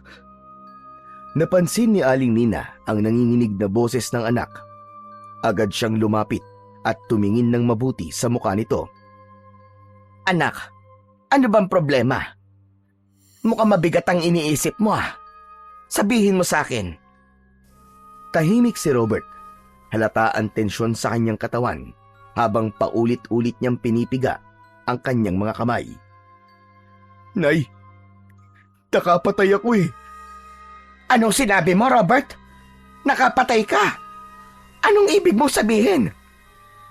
Nay, napatay ko po si Mang Juan. Halos mawalan ng balanse ang ginang nang marinig niya ang sinabi ng kanyang anak. Napahawak siya sa kanyang dibdib habang ang kanyang mga mata ay nanlalaki. Pinatay mo ang tatay ni Natoy, anak! Anong nangyari?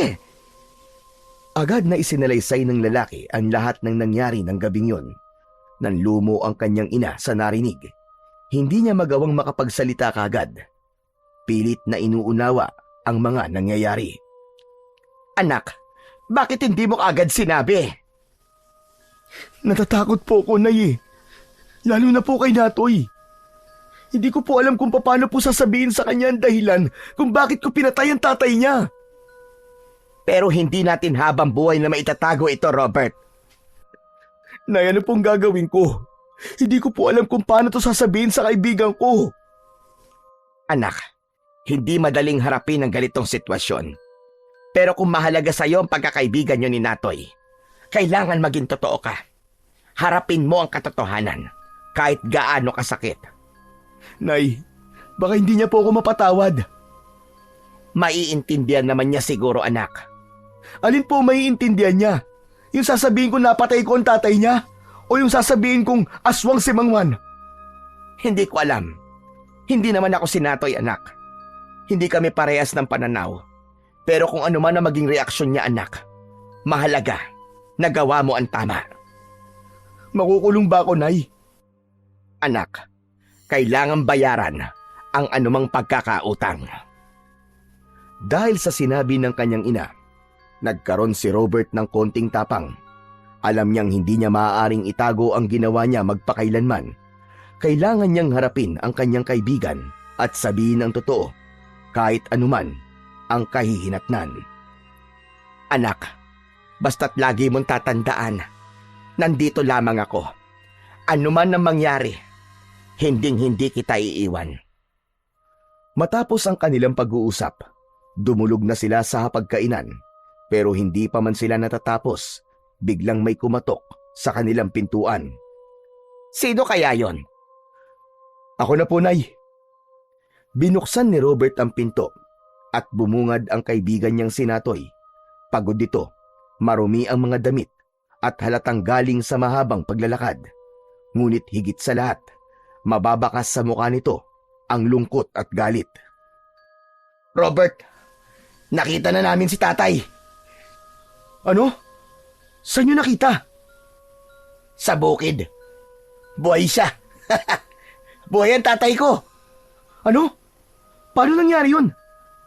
Imposibleng mabuhay pa ang tatay mo. Anong sinabi mo? Wala, Natoy. Hindi. May sinabi ka, Robert. Ulitin mo yung sinabi mo. Sabihin mo sa akin kung anong alam mo. Hindi ka naniniwalang buhay siya? Bakit? Natoy. Oo. Nagsisinungaling ako na buhay pa ang tatay ko. Ang totoo niyan, hindi pa namin siya nakikita. Pero may nakapagsabi sa akin na ikaw ang huling nakita nilang magkasunod dun sa gubat. Anong ginawa mo sa tatay ko, ha, Robert? Sabihin mo sa akin ang totoo. Anong ginawa mo sa tatay ko? Ipinagtanggol ko lang ang sarili ko laban sa kanya. Ang tatay mo, isang aswang, Natoy. Hindi ko sinasadya na patayin siya. Nagbago ang ekspresyon ni Natoy. Tila hindi siya nagulat. Ngunit mas lalong sumidhi ang lungkot sa kanyang muka. Aswang ang tatay ko? Patawad, par. Hindi ko gustong nangyari. Paano kung sabihin ko sa'yong di lang si tatay ang aswang sa pamilya namin? Anong ibig mo sabihin? Biglang napansin ni Robert ang pagbabago sa ekspresyon ng kanyang kaibigan. Hindi na lungkot ang nakikita niya, kundi matinding galit. Unti-unting bumaba ang ulo nito, habang nagsimula ang kakaibang tunog na parang nababali ang buto. Agad na napalunok si Robert. Nag-umpisang magbago ang anyo ni Natoy. Humaba ang kanyang mga kamay at kuko at naging kulay itim ang kanyang balat. Ang mukha nito ay naging hugis hayop. Naging isang mabangis na nilalang. Ang mga mata ni Natoy biglang tila nag-apoy. Natoy! Pinatay mo ang tatay ko, hayop ka! Pagbabayaran mo ang ginawa mo sa kanya! Bago pa nakagalaw, biglang tumalon ang aswang papalapit sa kanya. Napasigaw si Robert, sabay atras. Robert, anak! Nagmamadaling tumakbo si Aling Nina palabas ng kusina. Ngunit nakita niya ang mabangis na anyo ni Natoy. Napaatras siya sa takot. Hindi makapaniwala sa nakikita. Nay! Magtago ka, dali! Agad na nagtago si Aling Nina sa kanyang silid. Hindi pa rin makapaniwala sa kanyang nakita. Samantala, para mailigtas ang kanyang ina, lumabas ng bahay si Robert. Hinabol naman siya ng aswang. Hindi niya nabitbit ang kanyang balaraw, kaya wala siyang alam na ipanlalaban sa aswang maliban sa suot niyang mutya. Tama na, Natoy! Sinabi ko na! Hindi ko sinasadya! Saka baka siya rin ang pumatay sa tatay ko! Kaya mo siya pinatay kasi ang akala mo siya ang pumatay kay Mang Elias. Bakit ka tumatawa? May nakakatawa ba? Natatawa ako dahil isa kang tanga. Ha? Anong ibig mo sabihin, Natoy? Ako, Robert. Ako ang pumatay sa tatay mo. Ano? Oo, ako. Gabi noon, nagugutom ako. Gutom na sobra. At tanging si Mang Elias lamang ang nasa bukid. Kaya hindi na ako nakapagpigil, Robert. Nagbago ko ng aking anyo. Naging halimaw ako. At siya ang aking naging biktima. Hindi. Hayop ka, hindi totoo yan, Natoy. Nagsisinungaling ka lang. Totoo yun, Robert. Hindi mo alam kung gaano kahirap ang tawag ng gutom sa tulad namin. Hindi mo maiintindihan dahil hindi mo pa nararanasan. Pero ako, Robert, Araw-araw ko nilalabanan ang sarili ko. Pero ng gabing yon, wala na akong magawa. Hayop ka. Bakit mo ginawa yon? Bakit mo pinatay ang tatay ko? Hindi ko ginusto yun. Wala na akong kontrol. Hayop ka, Natoy. Nakiramay ka pa, demonyo ka. Nakibantay ka pa. Yung pala, ikaw ang may kagagawan. Tama na. Wala na silbi at sisihan, Robert. Wala na tayong mababago. Dahil ikaw, pinatay mo rin ang tatay ko. Kaya patas sa tayo. Magkaibigan tayo, Natoy. Hindi dapat ganito nangyayari sa atin. Oo, tama ka. Magkaibigan nga tayo. Pero ano na ngayon? Parehas na tayong halimaw. Magkaiba nga lang ang balat. Nagkakamali ka, Natoy. Hindi ako halimaw. Hindi ako katulad mo. Hindi ka katulad ko. Nagawa mo ngang pumatay. Ano ang pinagkaiba natin? Sabihin mo nga. Dahil tao pa rin ako, Natoy. May puso. Kaya ko pa rin piliin ng tama. Kahit mahirap. Kung ganon, wala na tayong pagpipilian pa. Kung hindi mo ako papatayin, ako ang papatay sa'yo! Kinabahan ng sobra si Robert. Natakot ito dahil alam niyang nasa loob ang kanyang balaraw. Sinikap niyang makabalik sa loob ng bahay pero bigla siyang hinarangan ng kanyang kalaban. Sa isang iglap, sumugod ang aswang. Naitulak siya pabalya sa kanilang bahay. Nawalan siya ng balanse at napasandal sa dingding. Ang mga kuko ni Natoy ay umabot sa kanyang braso. Nag-iwan ng malalim na sugat. Napangiwi si Robert sa sakit. Napalingon siya sa kanyang tabi nang nalaglag ang sungay ng kalabaw sa dingding.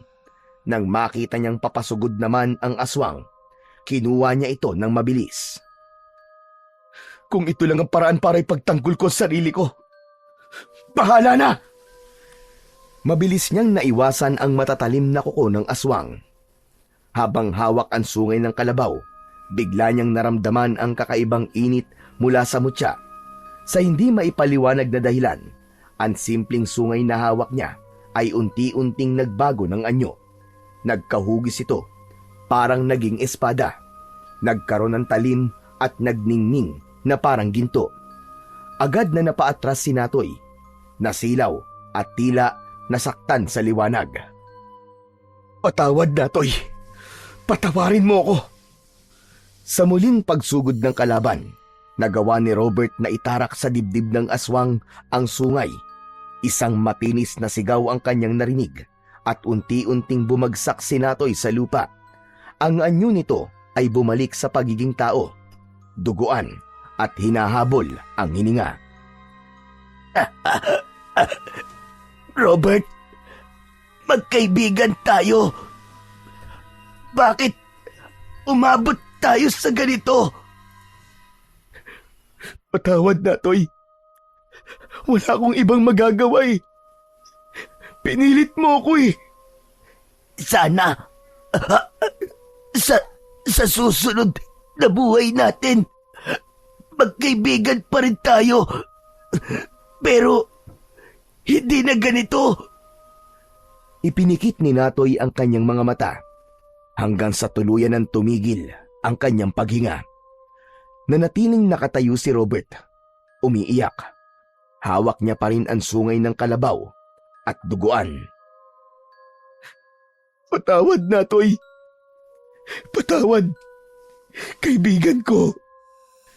Lumipas ang ilang minuto. Si Natoy naging abo. Napaluhod sa lupa si Robert at tumingin sa langit na para bang humihingi ng tawad sa Diyos na lumikha sa lahat. Lumipas ang mga araw. Walang sino man ang nakaalam sa nangyari kay Natoy. Akala ng mga taga-baryo, naging biktima na rin sila ng mga aswang. Dahil sa takot ng ilang kamag-anak ni Natoy, nagpasya ang mga itong lisanin na ang baryo at lumipat sila sa mas ligtas na lugar.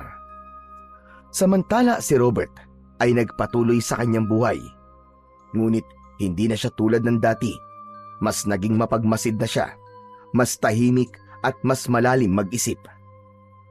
Pinagbuti niya ang pagtatangan ng mutya ng kalabaw na ngayoy itinuturing niyang hindi lamang isang sandata, kundi isang simbolo ng responsibilidad.